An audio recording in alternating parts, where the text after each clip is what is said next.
નમસ્કાર મિત્રો, હું રાજેશ ભાસ્કર આપ સૌનું યુટ્યુબમાં આપણી આ ચેનલ પર સ્વાગત કરું છું. મિત્રો, આજે આપણે તારીખ 12 જુલાઈ 2025ના કેટલાક મોસ્ટ ઇમ્પોર્ટન્ટ કરંટ અફેર અને અગાઉની પરીક્ષામાં પૂછાયેલા કેટલાક ઇમ્પોર્ટન્ટ પ્રશ્નો વિશે ડિટેલમાં ચર્ચા કરીશું, જે આપને આવનારી પરીક્ષા માટે ખૂબ જ ઉપયોગી સાબિત થશે.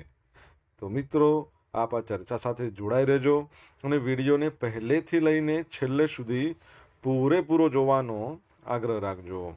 તો ચલો મિત્રો, શરૂ કરીએ.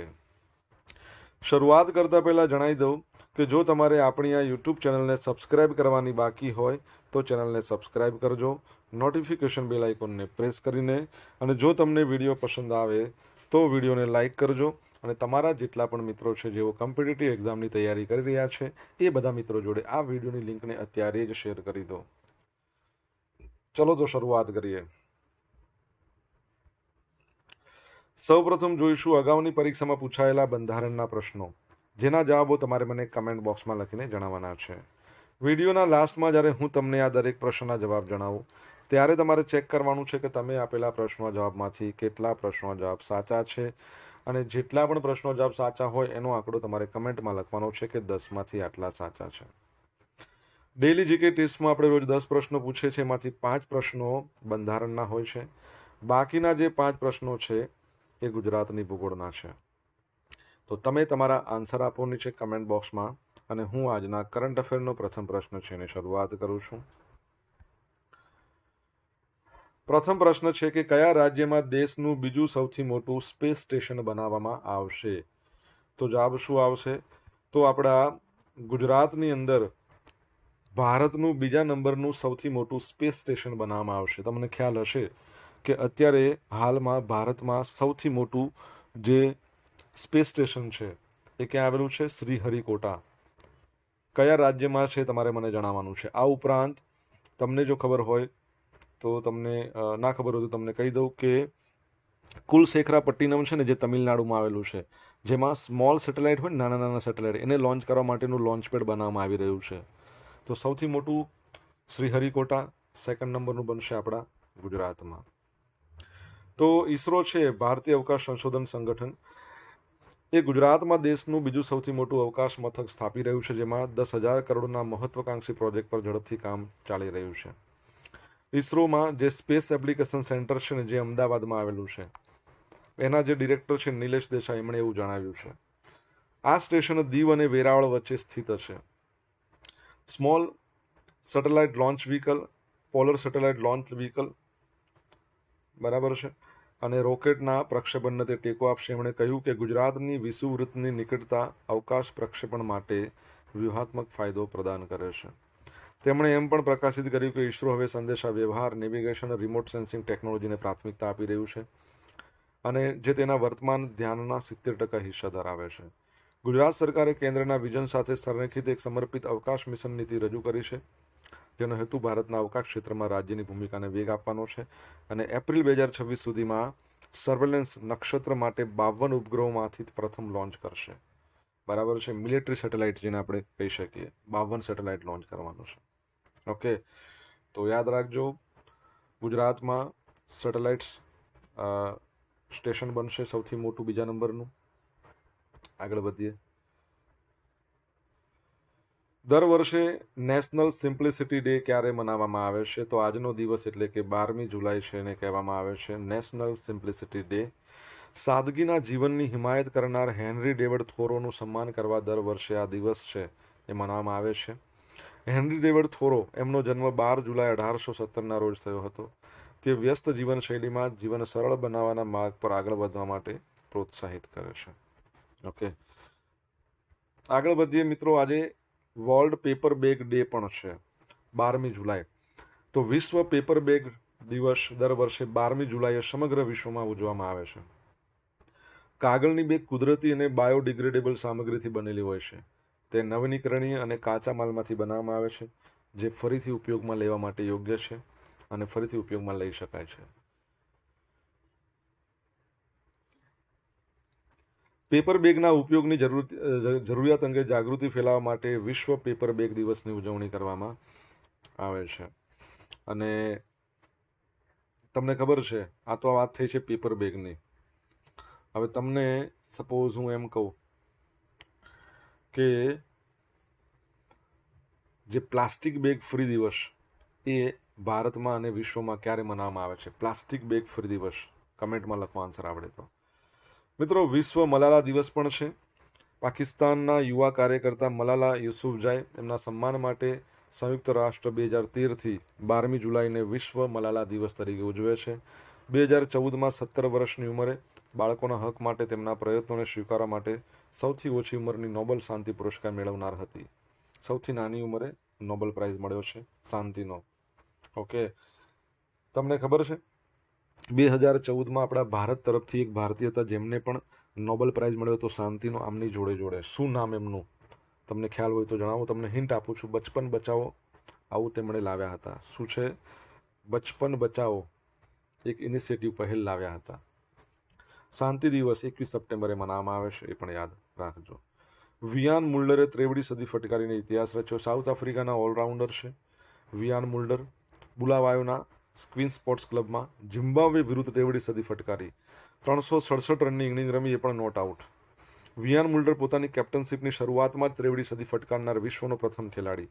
એટલે એમની મેચ એઝ એ કેપ્ટન તરીકે, અને એમાં પણ 23મી સેન્ચુરી. અને પહેલા જ દિવસે મુલ્લરે પહેલા જ દિવસે ટેસ્ટ કેપ્ટન્સીના ડેબ્યુ પર જ સર્વોચ્ચ વ્યક્તિગત સ્કોર બનાવી દીધો. ન્યૂઝીલેન્ડના ગ્રાહમ ડાઉલિંગ છે અને 1969માં ક્રાઇસ્ટ ચર્ચમાં ભારત વિરુદ્ધ કેપ્ટનશીપ હેઠળ પ્રથમ ઇનિંગમાં 239 રન બનાવ્યા હતા. 27 વર્ષ 138 દિવસની આમની એજ છે અને 300 રન બનાવનાર સૌથી યુવા કેપ્ટન છે. બ્રાયન લારા 400 રન બનાવનાર ટેસ્ટની અંદર વ્યક્તિગત રીતે વિશ્વનો એકમાત્ર ખેલાડી છે. મેથ્યુ એડન 380, બ્રાયન લારા 375, મહિલા જરબદને 374, વિયાન મુલ્ડર 367 અને ગેરી સોબર્સ 365 રન. ભારત તરફથી 23મી સેન્ચુરી 2 વખત કોઈએ મારી છે. ચલો, ભારત તરફથી સૌથી હાઈએસ્ટ સ્કોર ટેસ્ટની અંદર કોનો છે? નામ જણાવો. સાઉથ આફ્રિકા સામે મારી હતી, ચેન્નઈમાં મેચ રમાઈ હતી. તમારે નામ જણાવવાનું છે. મિત્રો, વિડીયો પસંદ આવ્યો હોય, ભણવાની મજા આવી હોય તો વિડીયોને એક લાઇક કરો. તમારા મિત્રો જોડે વિડીયોની લિંકને શેર કરો. આપણી બંને યુટ્યુબ ચેનલ રાજેશ ભાસ્કર 2ને સબસ્ક્રાઇબ કરો. નોટિફિકેશન બેલ આઇકોનને પ્રેસ કરીને. જો તમારે ડેલી કરંટ અફેરની PDF જોઈતી હોય તો આપણી ટેલિગ્રામ ચેનલને જોઈન કરી લો. અહીંયા PDF તો મળવાની જ છે, તમને પોલ્સ પણ રમવા મળશે. નેક્સ્ટ પ્રશ્ન, તાજેતરમાં કઈ કંપની $4 ટ્રિલિયન માર્કેટ કેપ સાથે વિશ્વની સૌથી મૂલ્યવાન કંપની બની ગઈ છે? તો એનવીડિયા. શું નામ આવશે? એનવીડિયા. ના તો એપલ છે, ના માઇક્રોસોફ્ટ છે. તો અમેરિકન સેમિકન્ડક્ટર ચિપ નિર્માતા છે, નામ છે એનવીડિયા. વિશ્વની સૌથી મૂલ્યવાન કંપની બની ગઈ છે. કંપનીના શેરમાં 2%થી વધુનો વધારો જોવા મળ્યો, જેના કારણે કંપનીનું માર્કેટ કેપ પહેલી વખત 4 ટ્રિલિયન થયું છે. હાલમાં ભારતની ઇકોનોમી જુઓ ને, એ $4 ટ્રિલિયન ની છે. અને વિચાર કરો, આ એક કંપનીની 4 ટ્રિલિયન. વિશ્વના ઘણા બધા એવા દેશો હશે જે ઢગલો અઢળક દેશો ભેગા થાય ને તો પણ એમની બધાની ભેગી થઈને આ માર્કેટ કેપ આટલી ના હોય. $4 ટ્રિલિયન એટલે. તો માર્કેટ કેપની દ્રષ્ટિએ એનવીડિયા પછી માઇક્રોસોફ્ટ સેકન્ડ નંબર પર છે. માઇક્રોસોફ્ટનું માર્કેટ કેપિટલાઇઝેશન 3.72 ટ્રિલિયન અને ત્યારબાદ એપલ છે, જેનું માર્કેટ કેપિટલાઇઝેશન 3.11 ટ્રિલિયન છે. માર્કેટ કેપની દ્રષ્ટિએ તે વિશ્વની સૌથી ત્રીજી મૂલ્યવાન કંપની છે. એનવીડિયા એક ટેકનોલોજી કંપની છે જે graphic processing units GPUs design કરે છે, ઉત્પાદન કરે છે, એના માટે જાણીતી છે. 1993માં એની સ્થાપના કરવામાં આવી હતી જેન્સન હ્યુઆંગ, કર્ટિસ પ્રિમ અને ક્રિસ માલાયોવસ્કી દ્વારા. હેડક્વાર્ટર કેલિફોર્નિયાના સાન્ટા ક્લેરામાં છે. એનવીડિયા ભારતમાં 4 એન્જિનિયરિંગ ડેવલપમેન્ટ સેન્ટર ધરાવે છે: હૈદરાબાદ, પુણે, ગુરુગ્રામ અને બેંગલુરુ. બરાબર છે, યાદ રાખજો.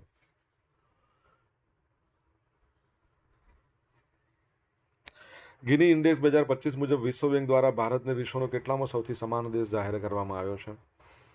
તો જવાબ આવશે ચોથા નંબરનો. તો 2025ના ગિની ઇન્ડેક્સના આધારે વિશ્વ બેંક દ્વારા ભારતને વિશ્વનો ચોથો સૌથી સમાન દેશ જાહેર કરવામાં આવ્યો છે. 25.5ના સ્કોર સાથે ભારતે ઘણા વિકસિત દેશો કરતાં આગળ આવક સમાનતાનું મજબૂત સ્તર પ્રાપ્ત કર્યું છે. ગિની ઇન્ડેક્સ માપે છે કે દેશમાં આવક કેટલી વ્યાજબી રીતે વહેંચાયેલી છે. 0નો સ્કોર એટલે સંપૂર્ણ સમાનતા, 100 એટલે કે અસમાનતા સંપૂર્ણ રીતે. ભારતનો 25.5નો સ્કોર છે. હવે સ્લોવાક રિપબ્લિક છે એનો 24.1 નંબર 1 પર આખા વિશ્વમાં, સ્લોવેનિયા બીજા નંબરે, બેલારુસ ત્રીજા નંબરે અને ભારત ચોથા નંબર પર. 2011માં ભારતનો ગિની સ્કોર 28.8 હતો. વર્લ્ડ બેંક તમને ખબર છે 1944માં સ્થાપના થઈ, વોશિંગ્ટન ડીસીમાં હેડક્વાર્ટર આવેલું છે અને એના અધ્યક્ષનું નામ તમે મને કહો. એણે જુલાઈ 2025ના તેના અહેવાલમાં ડેટા જાહેર કર્યો જેમાં 167 દેશોનો સમાવેશ થાય છે. 4 પરથી યાદ રાખજો, ચોથા નંબર પર છે ને તો ગ્લોબલ ફાયર પાવર ઇન્ડેક્સ છે એમાં પણ ભારત ચોથા નંબર પર છે. બરાબર છે, એ પણ યાદ રાખજો. આગળ વધીએ આપણે. ભારતીય મહિલા ટીમ એને પહેલી વાર ઇંગ્લેન્ડ સામે T20 ઇન્ટરનેશનલ સિરીઝ જીતી લીધી છે. તો મહિલા ટીમ છે ને ઇંગ્લેન્ડ સામે માન્ચેસ્ટરના ઓલ્ડ ટ્રેફર્ડ મેદાન પર રમાઈ હતી ચોથી T20 મેચ. ટીમ ઇન્ડિયાએ ઇંગ્લેન્ડ ટીમને 6 વિકેટથી હરાવી. 5 મેચની સિરીઝમાં 3-1ની અજય લીડ મેળવી લીધી છે. હજુ એક મેચ બાકી છે.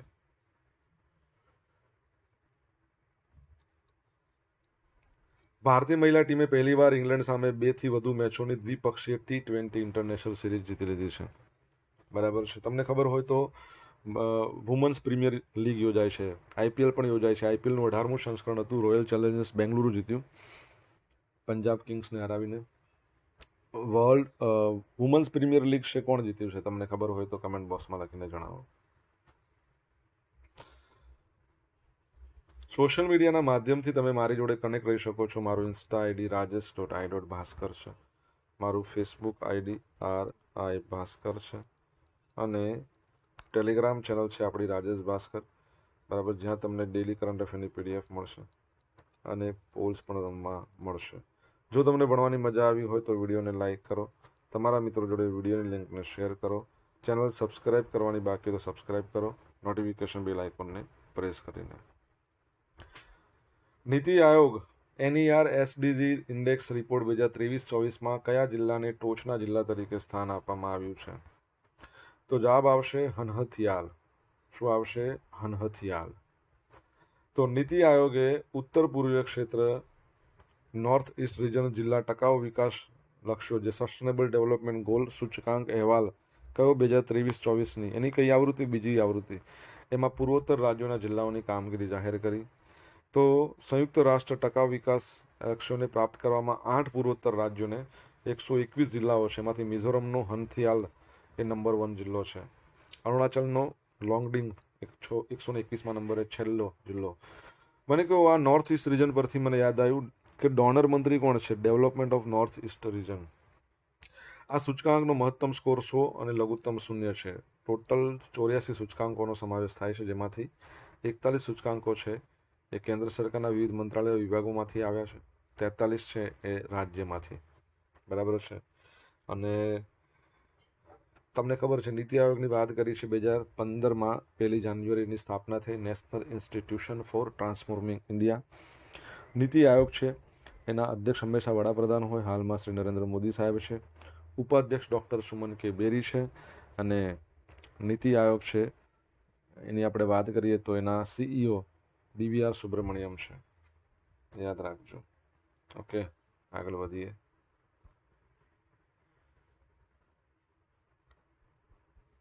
મુંબઈના 51 કબૂતરખાના બંધ કરવાનો મહારાષ્ટ્ર સરકારનો નિર્ણય. તો કબૂતરખાનાની આસપાસ રહેતા લોકોને સ્વાસ્થ્ય સંબંધી ખાસ કરીને શ્વસનને લગતી સમસ્યાઓ સર્જાતી હોવાથી મુંબઈના બધા જ કબૂતરખાના બંધ કરવાનો નિર્ણય રાજ્ય સરકારે લીધો છે.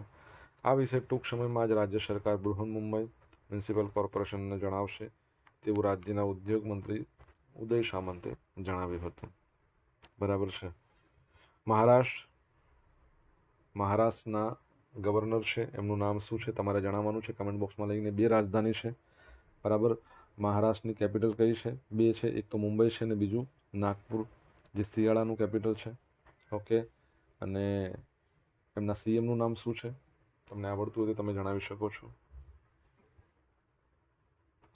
હવે મિત્રો જોઈશું અગાઉની પરીક્ષામાં પૂછાયેલા બંધારણના પ્રશ્નો. પહેલો પ્રશ્ન, ગોવા, દમણ અને દીવ પોર્ટુગીઝ શાસનમાંથી ક્યારે મુક્ત થયા? તો ડિસેમ્બર 1961માં. 19 ડિસેમ્બરે ગોવા મુક્ત થયું. એટલે 19 ડિસેમ્બરને તમને ખબર હોય તો ગોવા મુક્તિ દિવસ તરીકે ઉજવવામાં આવે છે.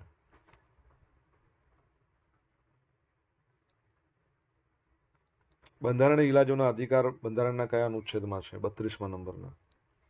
કયા દેશના બંધારણમાંથી ભારતીય બંધારણમાં મૂળભૂત અધિકારોનો ખ્યાલ એ લેવામાં આવ્યો છે? તો અમેરિકા. અમુકમાં કયા બંધારણ સુધારા દ્વારા સમાજવાદી, અખંડિતતા, બિનસાંપ્રદાયિકતા શબ્દ ઉમેરવામાં આવ્યો? 42મા નંબરનો બંધારણ સુધારો 1976માં આવ્યો હતો, જેને મિની બંધારણ પણ કહેવાય છે. ભારતીય બંધારણમાં રાજનીતિના માર્ગદર્શક સિદ્ધાંતો કયા દેશમાંથી બંધારણમાંથી પ્રેરિત હતા? તો આયર્લેન્ડ. બરાબર છે. હવે મિત્રો જોઈશું અગાઉની પરીક્ષામાં પૂછાયેલા ભારતની ભૂગોળના પ્રશ્નો. પહેલો પ્રશ્ન, સમુદ્રના પાણીથી રચાતા સરોવરને કયા નામથી ઓળખવામાં આવે છે? લગૂન. બરાબર. પાણિયા વન્યજીવ અભયારણ્ય ક્યાં આવેલું છે? તો અમરેલીમાં. 2011ની વસ્તી ગણતરી પ્રમાણે ગુજરાતમાં નીચેના પૈકી કયો જિલ્લો સૌથી ઓછું શહેરીકરણ ધરાવે છે? તો દાહોદ. 2001ની સરખામણીમાં 2011ની વસ્તી ગણતરી મુજબ ગુજરાતમાં વસ્તી ગીચતામાં કેટલો વધારો થયો છે? તો 19.38. દેશમાં કોલસાથી વીજળીનું ઉત્પાદન કરતા સૌથી મોટા 5 એકમો પૈકી 2 એકમો ગુજરાતમાં છે. કઈ જગ્યાએ? તો મુન્દ્રામાં છે. બરાબર છે. હવે મિત્રો જોઈશું ગઈકાલે પૂછેલા પ્રશ્નો જવાબ. પહેલો પ્રશ્ન કે કોણે દેશની પ્રથમ રાષ્ટ્રીય સ્તરની સહકારી યુનિવર્સિટી ત્રિભુવન સહકારી યુનિવર્સિટીનું ભૂમિપૂજન કર્યું? અમિત શાહ. તાજેતરમાં કયા દેશના વડાપ્રધાને મોદીને પોતાના સર્વોચ્ચ નાગરિક સન્માન નેશનલ ઓર્ડર ઓફ સધર્ન ક્રોસથી સન્માનિત કર્યા? તો બ્રાઝિલે કર્યા છે. હવે મિત્રો આજે પૂછેલા પ્રશ્નનો જવાબ જોઈ લઈએ. પહેલું છે કે okay, small satellite launching vehicle તમિલનાડુમાં આવેલું છે.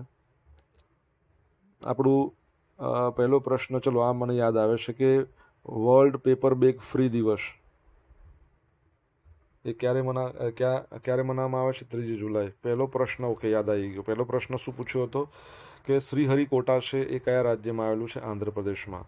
ત્રીજો પ્રશ્ન શું હતો કે 2014ની અંદર જ્યારે મલાલા યુસુફઝાઈને શાંતિનો નોબેલ પ્રાઇઝ મળ્યો એ વખતે ભારતમાંથી પણ એક વ્યક્તિ હતા જેમનું નામ હતું કૈલાશ સત્યાર્થી. એમને પણ મળ્યો હતો નોબેલ પ્રાઇઝ સાહિત્યનો. બંનેને જોડે મળ્યો સંયુક્ત રીતે.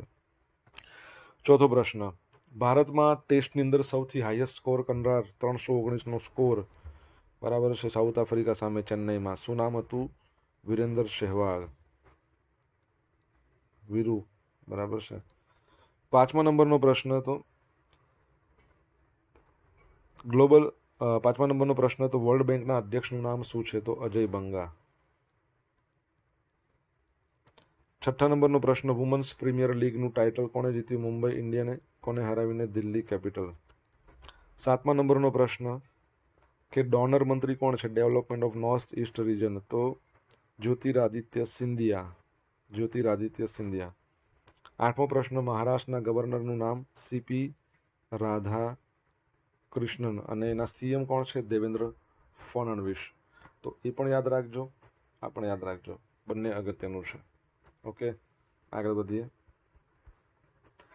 હવે મિત્રો જોઈશું ગઈકાલના કરંટ અફેરમાંથી પૂછેલા કેટલાક ઇમ્પોર્ટન્ટ પ્રશ્નો જેના જવાબો તમારે કમેન્ટ બોક્સમાં લખીને જણાવવાના છે. પહેલો પ્રશ્ન, તાજેતરમાં કોણે આણંદ ખાતે એનડીડીબીના નવા કાર્યાલય ભવન, નામ છે મણિબેન ભવનનું ઉદ્ઘાટન કર્યું છે? તમને જવાબ આવડતો હોય તો કમેન્ટ બોક્સમાં લખીને જણાવજો. નેક્સ્ટ પ્રશ્ન, તાજેતરમાં વડાપ્રધાન નરેન્દ્ર મોદીને કયા દેશના સર્વોચ્ચ નાગરિક સન્માન order of the most ancient Welwitschia મિરાબિલિસથી નવાજવામાં આવ્યા છે? આ એક વૃક્ષ, એક છોડ છે વેલવિટ્સિયા મિરાબિલિસ. જો તમને જવાબ આવડતો હોય તો તમે કમેન્ટ બોક્સમાં લખીને જણાવી શકો છો. તો મિત્રો આ હતા આજના દિવસના કેટલાક મોસ્ટ ઇમ્પોર્ટન્ટ કરંટ અફેર. સાથે સાથે આપણે જોયું છે અગાઉની પરીક્ષામાં પૂછાયેલા ઇમ્પોર્ટન્ટ પ્રશ્નો સાથે એના જવાબો પણ હતા. આશા રાખું છું કે બધાને ભણવાની મજા આવી હશે. જો ભણવાની મજા આવી હોય તો વિડીયોને એક લાઇક કરો. તમારા જેટલા પણ મિત્રો જેઓ કોમ્પિટિટિવ એક્ઝામની તૈયારી કરી રહ્યા છે એ મિત્રો જોઈ આ વિડીયોની લિંકને અત્યારે શેર કરી દો. જો બાકી હોય તો શેર કરવાનું. અને આપણી 2 યુટ્યુબ ચેનલ છે, એક તો રાજેશ ભાસ્કર છે, બીજી રાજેશ ભાસ્કર 2 છે. બંનેને સબસ્ક્રાઈબ કરજો. નોટિફિકેશન બેલ આઇકોનને પ્રેસ કરીને તો મિત્રો thank you so much for watching this video. Have a nice day. જય હિન્દ, જય ભારત, જય જય ગરવી ગુજરાત.